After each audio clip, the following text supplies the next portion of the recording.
성경은 위인전이 아닙니다. 하나님에 대한 얘기입니다. 이 관점은 매우 중요합니다. 우리가 신앙생활을 어제 오늘 한 건 아닙니다. 하면서 하나님을 얻었습니다. 그러자 우리 삶이 평안해졌습니다. 그걸 믿음이라는 거예요.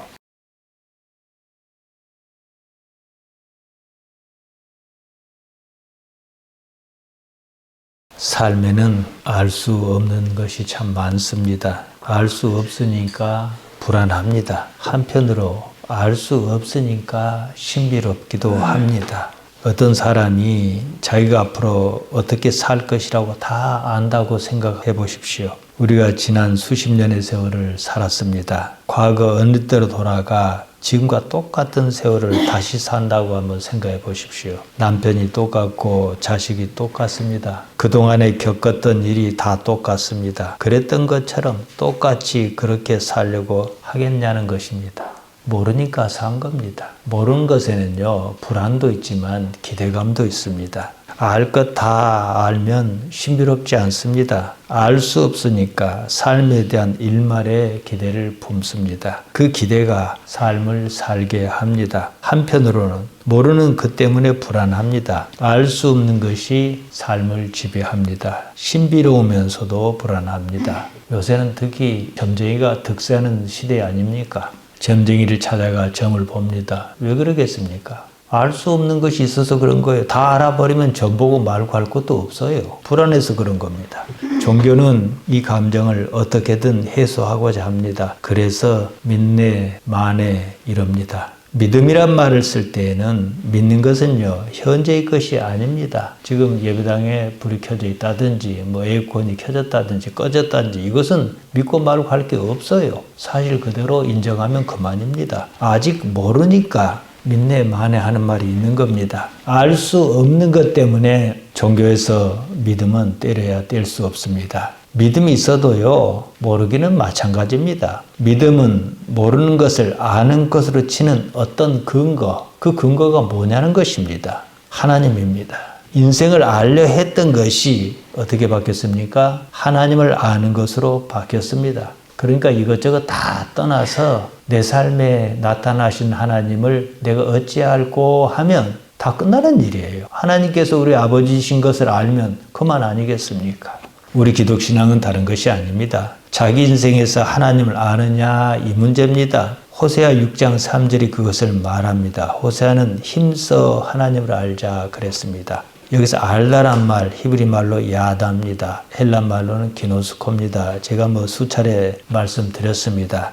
남자가 여자를 알았다 그럽니다. 여자가 남자를 알았습니다. 그 말이 무슨 말이겠습니까? 그렇게 아는 것입니다. 인생의 목적은 하나님을 아는 겁니다. 염려가 없으려면 삶이 평안하기를 바라거든, 복이 있는 삶을 살려거든 하나님을 알아야만 합니다. 히브리서 11장 1절에서 2절은 이렇습니다. 믿음은 바라는 것의 실상이요 보지 못하는 것의 증거니 선진들이 이로써 증거를 얻었느니라 이랬습니다. 대구법을 썼습니다. 믿음은 바라는 것이다. 믿음은 보지 못한 것이다. 믿음은 보지 못한 것이지만 그냥 바라는 데서 그치지 않는다 이 말입니다. 실상 곧 휘포스타시스는 본질이라고 합니다. 믿음은 바라는 그것의 증거다 이것입니다. 믿음의 선진 아브라함과 같은 사람이 그 증거를 얻었다고 했습니다. 우리가 아는 분명한 사실은 믿음은 아직 이루어지지 않은 것에 대한 기대감입니다. 무엇이 어떻게 이루어졌으면 이런 바람에 대한 것입니다. 지금 현재 그 일은 이루어지지 않았습니다. 자기가 바라는 것이 이루어질 것이라고 믿습니다.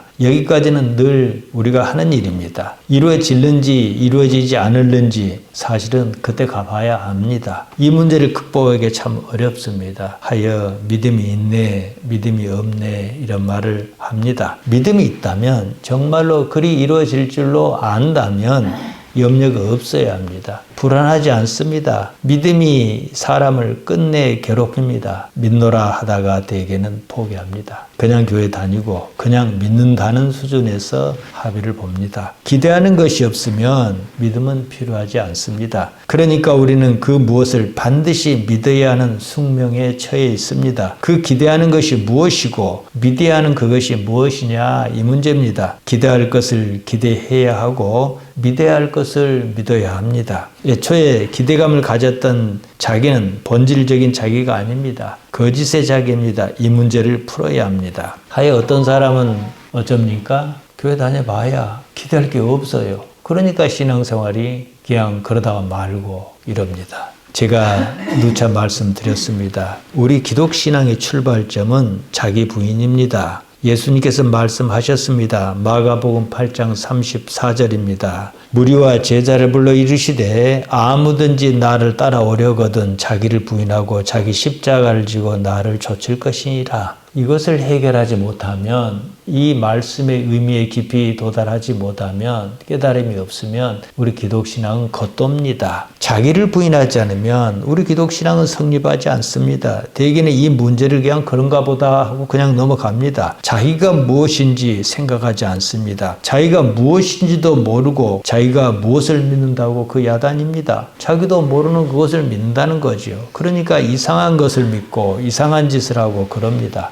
믿음이 없었으면 중세 때 마녀 사냥은 없었습니다. 믿음이 없었으면 서울 서부지방법원에 쳐들어가 난동을 부리는 그런 일도 없었습니다. 자기를 부정함으로 새로운 자기를 받아들입니다. 거듭났다고 하는 말이 이겁니다. 요한복음 3장 3절에서 예수님께서 니고데모에게 말씀하셨습니다. 기존의 자기를 버리고 자기라고 생각했던 것을 버리고 새롭게 태어난 자기, 변화한 자기가 기대하는 그것이 바로 성경이 말하는 믿음이다 이 말씀이에요. 그 전의 믿음은 무엇입니까? 단지 육체의 요구였습니다. 육체가 요구하는 그것을 믿었습니다. 자기가 아닌 자기가 바란 것이었습니다. 자기가 모르는 것을 구했습니다. 대부분의 사람이 믿는다고 하는 것은 이 수준입니다. 자기에 대한 규명이 없이 믿네 마네 하니까 바라지 말아야 할 것을 믿는 수가 있다는 거지요. 예수님께서 사회 가실 당시라고 하여 크게 다르지 않았습니다. 제자가 그랬습니다. 십자가 사건을 경험하기 전까지는 쭉 그랬습니다. 세베대의 아들 야고보와 요한이 예수님께 나왔습니다. 예수님께서 무엇을 하여 주시기를 바랬습니다. 예수님께서 그들의 마음을 아시고 무엇을 원하느냐 물으셨습니다. 이에 그들이 말했습니다. 마가복음 10장 37절입니다. 주의 영광 중에서 우리를 하나는 주의 우편에 하나는 좌편에 앉게 하여 주옵소서 이랬습니다.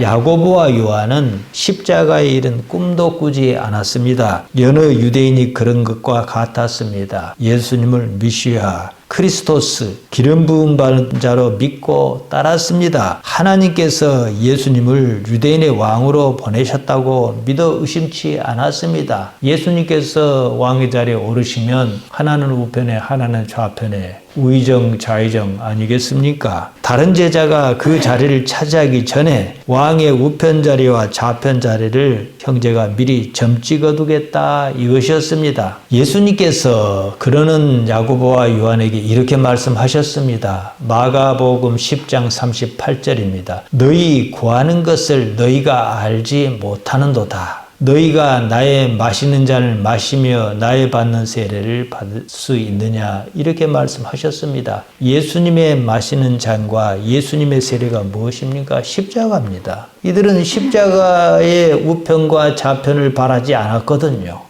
야고보와 요한은 자기가 무엇을 구하는지 모르고 구했습니다. 육체의 요구를 믿었습니다. 변화하지 않은 사람의 요구였습니다. 바라는 것, 기대하는 것이 여전히 땅의 것이었습니다. 영원한 나라에 대해서는 그림 자체가 없었습니다. 그런 만큼 그 세계에 대한 어떠한 기대감도 없었습니다. 이것은 당시 예수님의 제자만의 문제가 아닙니다. 오늘날 수많은 기독신앙인의 현실입니다. 지금 바라는 것, 기대하는 것, 믿는 것이 무엇이냐 이 말씀입니다. 자기가 바뀌면요 기대하는 것이 바뀝니다. 바뀐 그 기대감이 현실로 다가옵니다. 이것이 믿음입니다. 히브리서 기자가 말한 믿음이 바로 이거예요.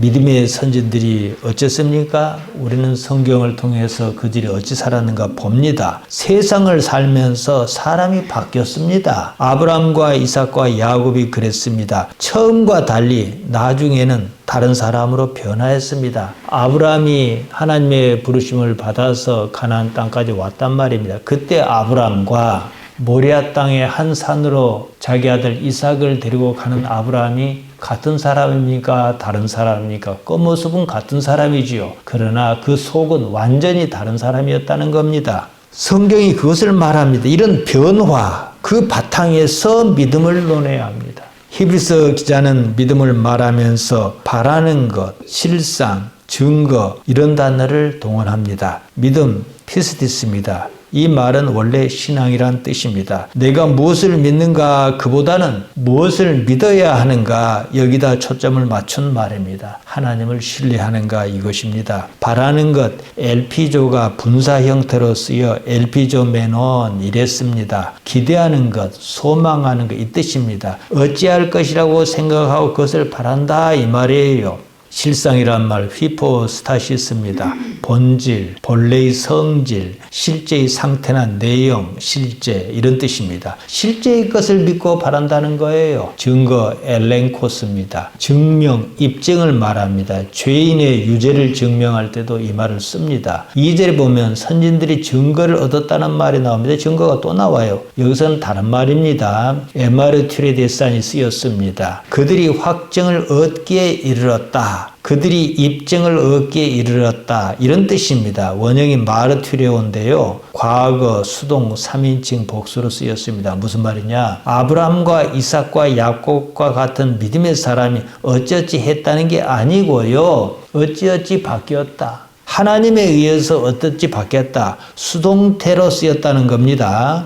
하나님께서 삶에 나타나 그들로 당신을 알게 하셨다. 그러니까 여기서 그 주체가 누구냐? 아브라함과 이삭과 야곱이 아니고요. 하나님이다 이 말입니다. 믿음은 내가 무엇을 믿는다 이것이 아닙니다. 지금 이 말을 이해하지 못하면 믿음에 대해서는 한 발짝도 들어갈 수가 없습니다. 우리가 기도하면서 흔히 그렇게 하지 않습니까? 무엇을 어찌해 주실 줄로 믿습니다. 이럽니다. 여기서 말하는 믿음은 이게 아닙니다. 믿음은 내가 무엇을 믿는 것이 아니에요. 하나님께서 믿도록 해 주신 그것이 믿기는 믿음입니다. 우리말은 그쪽 말과 달리 관점과 시제를 표현하는데 인색합니다. 내가 믿는 것이 아니고요. 하나님에 의해서 믿기는 것, 믿어지는 거예요. 내가 믿음에 대해서 능동적인 행위를 하는 게 아니고요. 내가 믿습니다 해서 하는 게 아니고요. 어쩌지 하다 보니까 그냥 믿어지는 거예요. 그냥 믿어지게, 믿기게 해주시는 주체가 누구냐? 하나님이시라는 거예요. 다시 말씀드리면 나에 의한 믿음이 아니고요. 하나님에 의한 믿음입니다. 아브라함의 인생을 보십시오. 그가 어찌 살았는가? 그가 무엇을 믿었는가? 이게 중요한 게 아니에요. 하나님께서 어찌 하셨는가가 중요하다 이 말씀입니다. 우리가 성경을 이해하기 어려운 이유가 있습니다. 성경에서 아브라함과 이삭과 야곱이 어떻게 살았는가 이렇게 보아서 그렇습니다. 아브라함과 이삭과 야곱은 그저 한 세상을 살았습니다. 하나님께서는 그때나 지금이나 여전하십니다. 아브라함과 이삭과 야곱이 문제가 아니라 지금 우리와 함께 하시는 이가 하나님이시라는 사실이 문제입니다. 이것을 이해해야 해요. 그들이 잘 믿었든 못 믿었든 우리가 무슨 상관이 있습니까? 성경이 아브라함과 이삭과 야곱의 얘기를 하는 게 아니에요. 하나님을 얘기하는 겁니다. 시절이 바뀌면서 그때그때 사람은 바뀌었습니다. 하나님께서 아브라함과 이삭과 야곱과 같이 그때 사람에게는 어떻게 나타나셨습니다. 성경은 위인전이 아닙니다. 하나님에 대한 얘기입니다. 이 관점은 매우 중요합니다. 우주적 관점에서 봅시다. 나의 의지는 아무런 의미가 없습니다. 나는 중내에 산해도 태양은 내일 떠오르고 달도 뜨고 지고 그럽니다. 우주의 의지가 중요합니다. 나는 우주의 의지를 어떻게 이해하고 반응하며 발맞출 것인가 이뿐입니다. 그래서 해가 뜨면 우리도 일어나서 일하고 그럽니다. 마찬가지입니다. 내가 무엇을 원하는가 이게 아니에요. 나를 있게 한 근원적 존재를 어떻게 특정하고 어떻게 이해하고 거기에 따라 어떻게 살려 하는가 이 문제예요. 그를 누구라 하느냐? 하나님이라 한다 이 말씀입니다. 하여 자기 부인을 말씀드렸습니다. 이 때문입니다. 나를 뛰어넘어 이해의 폭을 달리하고자 하는 겁니다. 믿음의 선진이 자기 삶에서 무엇을 사실로 발견했는가, 이것을 살펴봐야 합니다. 그것을 자기 삶에서 확정으로 얻었다는 것입니다. 하나님께서 그런 기회를 주셨다는 거예요. 그러니까 하나님을 생각해야 하는 거예요. 그것이 믿음입니다. 하나님께서 자기 인생에 어떻게 나타나셨습니다. 다른 말로 하나님의 나라입니다. 예수님의 복음은 다른 게 아니에요. 바로 이것입니다. 하나님이 사실로 드러나지 않은 믿음은 믿음이 아닙니다. 신앙인이 자기 삶에서 갈등을 극복하지 못한 이유는 바로 이 때문입니다. 우리가 신앙생활을 어제 오늘 한 건 아닙니다. 하면서 세월이 많이 흐른 만큼 많은 신앙적 갈등도 있었어요. 결국 무엇을 얻었습니까? 하나님을 얻었습니다. 그러자 우리 삶이 평안해졌습니다. 그걸 믿음이라는 거예요. 내가 믿고 싶은 그것이 믿음이 아닙니다. 대개는 어쩝니까? 말로만 하나님 어쩌고 했지 하나님과 관련이 없는 자기 믿음을 얘기합니다. 그것은 증거로 삼을 수 있는 것이 아닙니다. 그때 믿음은 여전히 신비의 영역에 머물러 있을 뿐 현실 세계에 나타나지 않습니다. 삶이 여전히 불안할 수밖에 없습니다. 믿음이 있으면 불안하지 않습니다. 예수님께서 이것을 말씀하셨습니다. 요한복음 14장 27절입니다. 평안을 너에게 끼치노니 곧 나의 평안을 너에게 주노라. 내가 너에게 주는 것은 세상이 주는 것과 같지 아니하니라. 너희는 마음에 근심하지도 말고 두려워하지 말라. 이러셨습니다. 그러니까 예수님이 하신 말씀이 무엇입니까? 예수님께서 나에게 평안을 주신다 그러셨다. 이렇게 이해하면 계속 겉돕니다. 현실적인 용어는 아니에요. 예수님께서 주신 말씀대로, 예수님의 가르침대로 따라 살면 그런 일이 있다. 이렇게 이해해야 합니다. 세상의 것이 아닌 다른 무엇을 기대해야 합니다. 믿음을 신비의 영역에서 끄집어내야 합니다. 현실의 영역에 두어야 합니다. 자기 삶에서 현실화해야 합니다. 알 수 없는 것에 대해서 어떻게 그림을 그릴 것인가? 이것이 우리 기독신앙입니다. 인생은 알 수 없습니다. 알 수 없으니 사실처럼 얘기할 수는 없습니다. 이런 데서 은유가 등장합니다. 신화입니다. 신화를 보면 이야기가 전혀 현실적이지 않습니다. 다만 그 이야기의 의미는 무시할 수 없습니다. 신화는 그런 겁니다. 신화란 사실을 알 수 없기 때문에 생긴 이야기입니다. 인생이 불안합니다. 어떻게 불안하지 않을까? 이것이 신화의 테마입니다. 신화학자 조셉 캠벌은 여러 사람에게 가장 많이 받는 질문이 이거라고 합니다. 신화란 무엇인가? 그는 세 가지를 말했습니다. 신화란 상징적인 이미지와 이야기를 조합해 놓은 것이다. 신화란 인간의 경험의 가능성에 대한 은유이고 특정한 시대에 이루어진 특정한 문화적 성취라고 했습니다. 우리에게 단군 신화가 있습니다. 그것은 사실성 여부를 알 수 없는 역사 이전 시대에 대한 이야기입니다. 그렇다고 해서 단군 신화가 가지는 의미까지는 무시할 수 없습니다. 조선의 건국이나 오늘날 대한민국의 성립에 관해서는 역사적 근거가 있습니다. 그보다도 훨씬 오래전 역사적 기록을 접할 수 없는 시대에 관해서는 사정이 다릅니다. 뭐라고 얘기는 해야 하거든요. 그럴 때 신화가 등장합니다. 단군이 중요한 것이 아니고요. 지금 이 시대 우리나라가 더 중요한 겁니다. 이처럼 사람의 이해 영역을 벗어난 일에 대해서는 상징으로 이해합니다. 우리는 바닷속에 용왕이 산다고 믿지 않습니다. 그 시대는 바다가 일으키는 상황을 일일이 설명할 방법이 없었습니다. 바다가 얼마나 변덕스럽습니까? 사실 기록이 풍성한 지금은 시대를 배경으로 하는 신화가 생기지 않습니다. 이해할 수 없는 영역이 있습니다.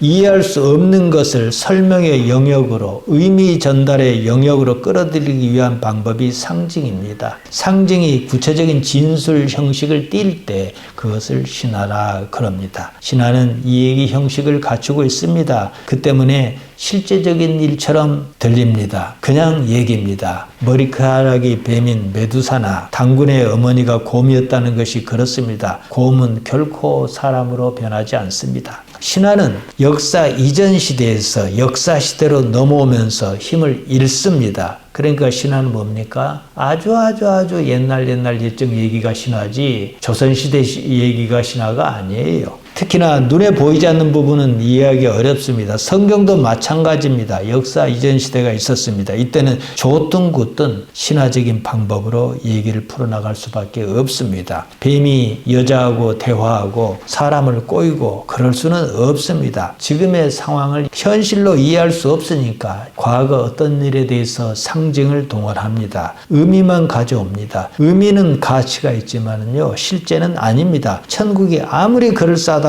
포장을 해도 지금 당장의 현실 세계에서 사실로 이해할 수 있는 것은 아닙니다. 이해할 수 없으면 그것을 사실이라고 믿을 것은 아니고 이해할 수 없는 그대로 두어야 합니다. 이해할 수 없기 때문에 신화적인 기법을 동원했다고 말씀드렸습니다. 그것을 사실이라고 믿는 데서 이상한 현상이 발생합니다. 중세 때였습니다. 어떤 현상을 믿을 수 없었습니다. 마귀의 장난이라 그랬습니다. 그렇게 믿은 나머지 수많은 사람이 마귀로 몰려 죽었습니다. 지금에 와서 보면 그때 마귀가 아니었다는 사실입니다. 믿지 않았더라면 애먼 사람을 죽이는 일은 없었을 것입니다. 지금도 그렇습니다. 이슬람 과격단체가 그러지 않습니까? 우리도 지금 그런 일을 겪고 있습니다. 믿음은 그런 것이 아닙니다. 사실에 대한 것입니다. 사실을 믿어야 합니다. 과거 시대에 누군가 간질이 걸렸다고 합시다. 지금은 어감이 좋지 않아서 그런지 뇌전증이라고 바꿨습니다. 아이가 이상한 행동을 보여요. 왜 그런지 알 수 없습니다. 하는 것이 하도 이상해서 과거는 뭐라고 얘기했습니까? 질환병이라고 그랬어요. 오늘날 뇌전증은 단순히 신경성 뇌질환입니다. 증세를 약화시킬 수가 있어요. 복음서 당시라면 어떠했겠습니까? 2000년 전입니다. 눈이 뒤집히고 입에서 거품을 물며 발작을 합니다. 도무지 알 수 없었습니다. 알 수 없으면 뭡니까? 귀신의 역사다 이렇게 믿었습니다. 귀신을 본 사람은 없습니다.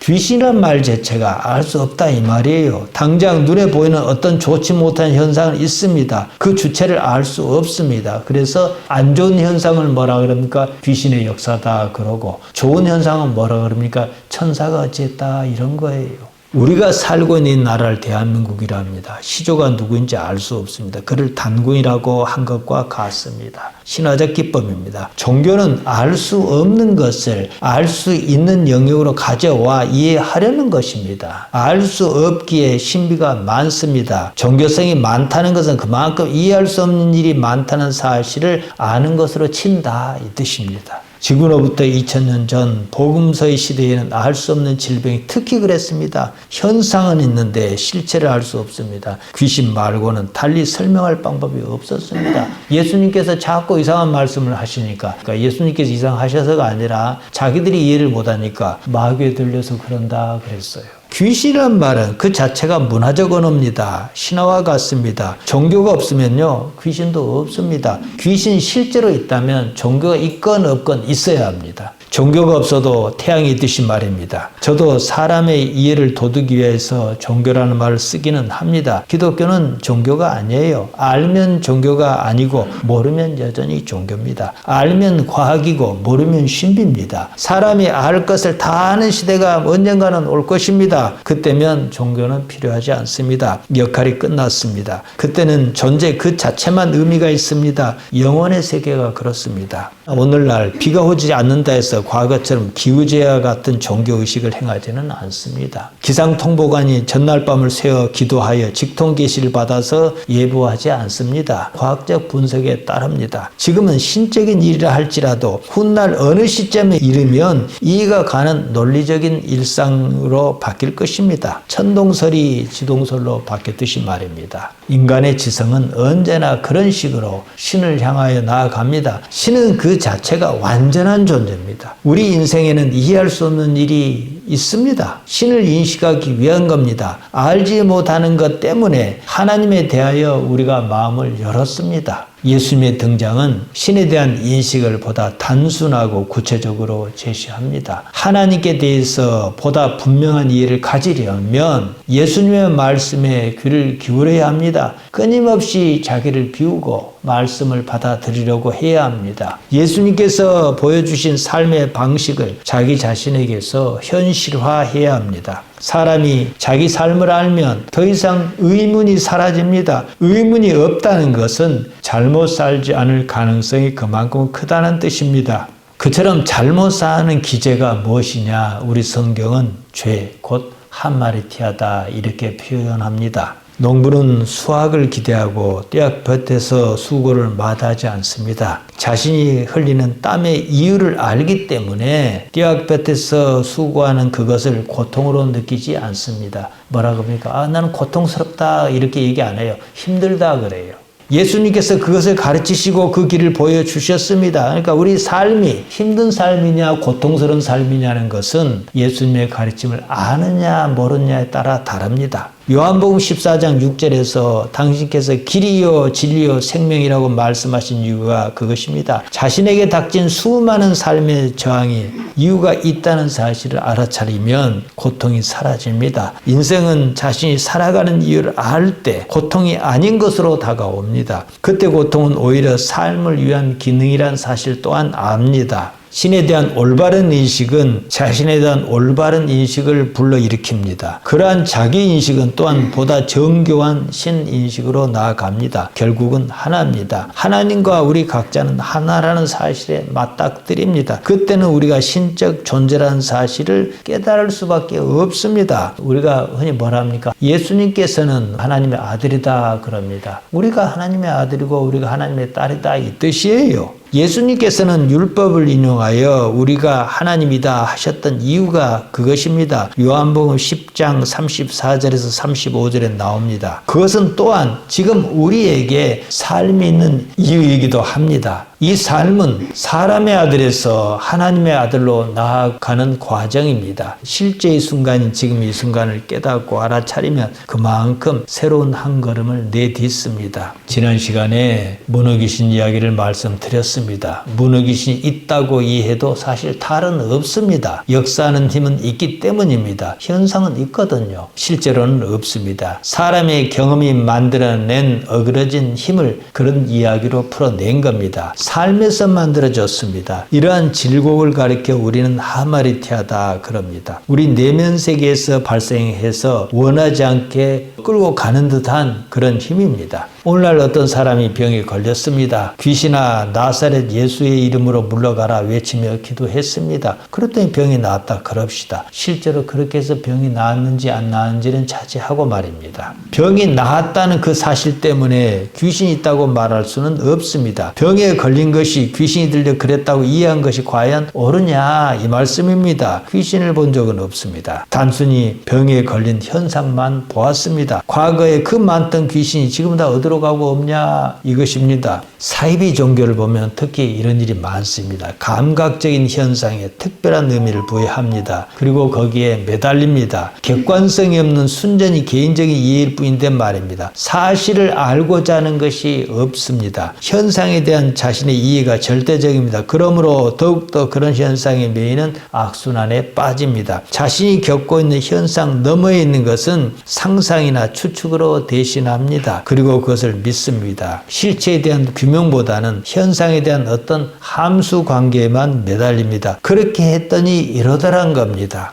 연예인도 그렇지만 특히 운동선수 같은 경우에는 변수가 워낙 많다 보니까 미신적인 그런 요소가 많습니다. 야구선수가 양말을 거꾸로 신고 타석에 들어섰다고 합니다. 그랬더니 안타가 터지더라는 거예요. 그런 상황에 왜라는 질문은 없습니다. 어쨌든 자기 생각에는 그렇다고 느끼는 거지요. 이런 상관관계를 따지지 않습니다. 이런 일에는 심적인 이유가 다분하지만 그런 것은 또 무시합니다. 경기력 부진에 대한 두려움 때문에 양말을 제대로 신을 엄두를 내지 못합니다. 한번 양말을 제대로 신고 나왔더니 칠 수 있는 공도 못 쳐버린 거예요. 그때부터는 아예 양말을 바르게 신고 갈 생각을 하지 않습니다. 거기에 매입니다. 나쁜 상황은 우선 넘겨보자는 소극적이며 방어적인 태도가 삶의 방식으로 자리 잡습니다. 나중에는 그런 현상을 설명할 수도 없고 이해할 수도 없으니까 나쁜 현상이면 뭐라 합니까? 귀신의 역사다 이런 겁니다. 그것이 자신의 삶을 지배합니다. 매 순간의 불행을 피하게 급급한 상황이 삶을 억누릅니다. 무엇인가 매여 삽니다. 무속신앙이 이런 구조입니다. 사실이에 관해서 2000년 당시는 지금보다 훨씬 취약했습니다. 그만큼 객관적 자료가 부족했습니다. 우리가 성경을 볼 때 성경 기록자의 이해를 거친다는 사실을 잊지 말아야 합니다. 거라사 광인의 이야기에서 눈에 보이는 것은 당시에 거라사 지방에 그런 이해할 수 없는 일이 있었다는 사실뿐입니다. 마가나 누가가 거라사 사람의 내면에서 일어난 상황을 알 수는 없습니다. 당시 사람으로서는 알 수 없는 그것을 귀신의 역사라고 생각했습니다. 만일 그때 그런 사건이 있었다면 오늘날도 여전히 그런 사건이 있어야 합니다. 제가 언젠가 미국의 세일런 마을 얘기를 했습니다. 어떤 사람은요,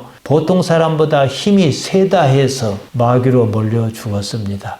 지금 없는 것은 그때도 없어야 맞습니다. 그때와 오늘날이 다른 것은 똑같은 사건을 가지고 보는 이해가 달랐을 뿐이에요. 1988년 봄으로 기억합니다. 교회 청년 며칠 데리고 만성이 천성산 기도원에 올라갔습니다. 저 역시도 그런 신비한 능력을 기대하는 게 있었습니다. 뱃살이 당기도록 통성으로 기도했습니다. 안수하며 방언으로 기도했습니다. 한 청년에게서 방언이 터졌습니다. 신비로웠습니다. 제가 아는 것은 그렇게 하면 어떤 현상이 나타난다는 것뿐이었습니다. 어째서 그런 현상이 있으며 어떤 상관관계인지에 대해서는 사실적인 그림을 그릴 수 없었습니다. 그렇게 하니까 이렇게 나타나더라 이뿐입니다. 제가 이제 나이가 드니까 머리가 안 빠진 대로 사는데요. 탈모 치료 시장이 엄청나게 큽니다. 미녹시딜이라는 탈모 치료제가 있습니다. 원래 이 약은 경구용 혈관 확장제로서 고혈압 치료를 목적으로 개발한 약품입니다. 임상 실험을 하던 중에 뜻하지 않게 머리가 나는 것을 발견했습니다. 그래서 이걸 발랐더니 혈관이 확장하면서 산소와 포도당 공급이 원활했습니다. 그러니까 머리가 좀 풍성해지고 이랬던 거예요.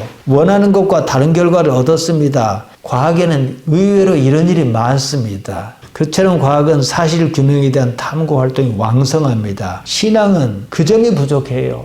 여러분, 저 사람 신앙이 좋다 그러면은요, 좋게 느끼는 부분도 물론 있는데 답답하게 느끼는 부분도 있지 않습니까? 그래서 그런 거예요. 신앙이 좋다 그러면 답답한 것이 없어야 해요. 도량도 넓고 이해도 넓고 남을 잘 받아주고 이래야 하는 거예요. 신앙은 그 점이 부족합니다. 신비의 영역을 줄이지 못해서 그런 거예요. 신비의 영역이 현실화하면은 그렇지 않습니다.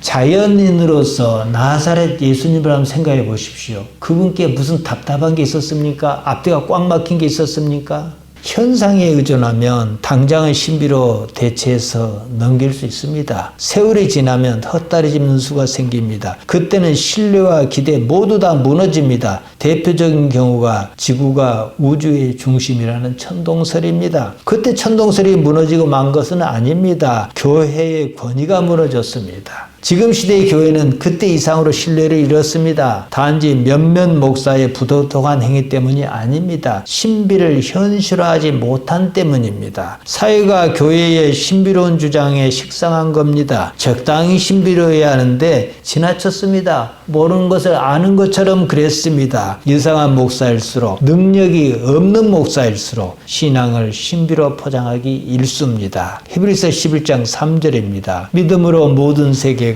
하나님의 말씀으로 지어진 줄을 우리가 아나니 보이는 것은 나타난 것으로 말미암아 된 것이 아니니라. 믿음으로 태양이 하나님의 말씀으로 지어진 줄을 우리가 아나니, 바로 이 말이거든요. 우리가 믿으면 태양이 있고 안 믿으면 없으니까 이미 있는 것을 믿는 거예요. 다가오지 않은 세계에 대해서도 이미 하나님께 어찌 하셨을 것이라고 믿을 수 있다는 거예요. 보이는 현상이 곧 실체, 곧 나타난 것을 증명하지 않습니다. 일부만 그런 경우가 대부분이에요. 일부의 경우를 전부로 이해하는 일반화의 오류입니다. 종교에 이런 일이 많습니다. 바라는 욕구가 크기 때문입니다. 신비가 거기에 개입합니다. 신비를 무시하자는 게 아닙니다. 완전한 때가 오기 전까지는 신비가 있을 수밖에 없습니다. 신비는 신비 그대로 두자 이것입니다. 없는 것을 있는 것처럼, 모르는 것을 아는 것처럼 하지는 말자 이 말씀입니다. 무엇이나 믿은 대로 다 이루어진다는 신념 체계를 가진 집단이 있습니다. 일단 모양은 그럴듯합니다. 누구나 그러고 싶은 열망이 있습니다. 바로 그것을 담아내고 있습니다. 100번 믿어 한 번 이루어질까 말까 한 것을 가지고 믿으면 다 이루어진다는 소망성 이해에 사로잡힙니다. 이루지 못한 이유를 따지면 믿음이 없어서, 믿음이 부족해서 그런다고 말을 막습니다. 믿기만 하면이라는 단지 가능성일 뿐인 것에 희망을 겁니다. 그만큼 절박하기 때문에 그러겠지만 가능성이 없다는 말을 두려워하기 때문이기도 합니다. 그것은 로또 복권의 당첨 가능성이 있다고 말하는 것과 크게 다르지 않습니다. 절박한 상황일수록 아무리 가능성이 작더라도 그 가능성을 인정하고 싶어 합니다. 사이비 집단이 그것을 동력으로 존재합니다. 소위 은사가 넘치는 기도원도 사실은 마찬가지입니다. 냉정하게 말씀드리면 믿은 대로 이루어지는 것보다 믿은 대로 이루어지지 않은 경우가 훨씬 더 많습니다. 똑같이 취급하라는 겁니다. 바라는 것이 강한 사람일수록 가능성만 믿습니다. 그러다 여기에 지칠 쯤이면 이제 믿음이 다 쓸데없다고 등을 돌립니다. 믿음의 배신입니다. 신앙은 처음에는 그렇게 시작할 수 있습니다. 그때 그 믿음을 흔히들 뭐라 합니까? 꽃믿음이다 이럽니다. 시간이 지나면서 성장해야 합니다. 사도 바울 자신도 장성하고는 어린아이의 일을 버렸노라 그랬습니다. 고린도전서 13장 11절에 나옵니다. 흔히 듣는 사단아 물러가라는 말은 예수님께서 하셨던 그 말씀을 흉내낸 것에 불과합니다. 그 시대는 그게 필요했습니다. 다 설명할 수가 없어요. 이해도 못합니다. 누군가를 닮고 싶은 것은 탓할 바는 아닙니다. 신앙은 모양으로 하는 게 아닙니다. 능력으로 하는 겁니다. 대부분의 경우에 기도할 때 마구잡이로 떠오르는 잡생각을 사단이 가져다 주었다 이렇게 말합니다. 그것은 사단이 가져다 준 게 아닙니다. 생각은 우리 자신의 동의 없이 마구잡이로 떠오릅니다. 경험이 많아서 그럽니다. 경험이 없으면 생각도 없습니다. 그것은 꿈과 같이 우리 마음의 상징입니다. 물론 하나님께서 주시는 것도 있습니다. 그것은 쉽게 구분이 갑니다. 사단아 물러가라 이렇게 소리침으로 기도를 방해하는 그 생각이 사라졌다 그럽시다.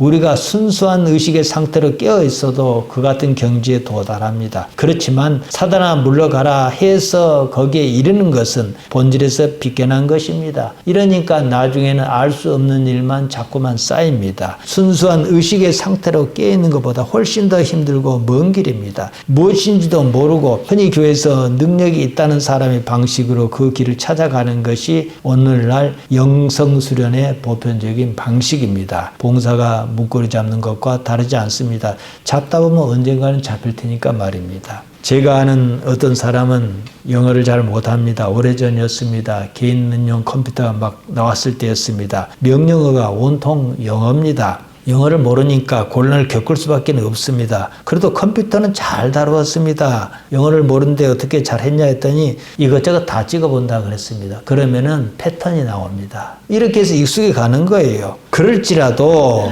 모르는 것에 대해서는 여전히 깝깝합니다. 그런 식으로 일정한 목표점에 도달하기란 쉽지 않습니다. 산기도를 가고 철야에다 금식을 마다하는 영성활동을 금지할 필요는 없습니다. 목적이 좋은 거니까요. 하지만 그것이 하나의 방법일 뿐이라는 인식은 필요합니다. 가장 효율적인 어떤 방법이 있다면 그게 좋은 것이지 한사코 그럴 이유는 없다 이 말씀입니다. 그것 말고도 쉬운 길이 있다면 그 길을 택하는 것이 맞습니다. 마태복음 11장 30절에서 보면은 예수님께서는 내 멍에는 쉽고 내 짐은 가벼움이라 이러셨습니다. 이 멍에란 말을 쓰셨단 말이에요. 그러니까 어려움이 있기는 있다 이 말씀입니다. 예수님께서 그리 말씀하셨으니 복음은 쉽고 가벼운 것이어야 합니다. 어렵고 힘들다면 그것은 종교적 위선의 벽이 그만큼 높다는 뜻입니다. 아니면 잘못 알고 있어서 그런 겁니다. 우리는 중요한 일일수록 습관적으로 어렵게 이루어야 한다는 강박증이 있습니다. 거기서 벗어나야 합니다. 예수님께서 말씀하신 것처럼 그토록 단순한 사실이 어째서 지혜 있고 슬기 있는 자에게는 감추인 것이며 어째서 어린아이에게는 나타나는 것인가를 생각해야 합니다. 마태복음 11장 25절에 그 말씀이 나옵니다. 어째서 어린아이와 같이 아니하면 천국에 들어갈 수 없다고 말씀하셨는지 생각해야 합니다. 마태복음 18장 3절에 그 말씀이 나옵니다. 자신의 순수한 의식을 회복함으로 영성의 경지에 이르러야 합니다. 대부분의 이단이 이렇습니다. 능력을 숭배합니다. 방향을 잘못 잡은 경우가 많습니다. 방향이 올바르지 않은 열심은 위험합니다. 제가 아까 말씀드렸지요. 마가복음 8장 34절요. 자기를 부인하지 않으면 부인하지 않은 그 자기가 바라는 것을 믿노라고 그 야단인 거예요. 그러면 방향을 잘못 잡은 겁니다. 사람이 자신의 실존인 참다운 자아를 회복해야 합니다. 거기에 올바른 신성이 있습니다. 실전을 어떻게 회복할 수 있는지에 대해서는 제가 다음 시간에 이어서 말씀드릴 것입니다. 사랑하는 성도 여러분, 믿어야 하는 것을 믿기 바랍니다. 우리는 이미 많은 것을 알고 있습니다. 이것을 잘 살려서 내 삶에 하나님께 어떻게 나타나시는가, 이 일을 하나님께 어떻게 이끌고 가려 하시는가, 여기에 집중하심으로 올바른 믿음, 믿어야 하는 믿음을 이루시기를 바랍니다. 기도하십니다. 하나님 우리 아버지, 우리를 이끌어 주셨습니다. 아버지와 하나를 이루는 경험을 하도록 우리를 인도하여 주옵소서. 그로써 영혼의 세계를 바라보는 안목을 가지도록 우리를 지켜 주옵소서. 예수님 이름으로 기도하옵나이다. 아멘.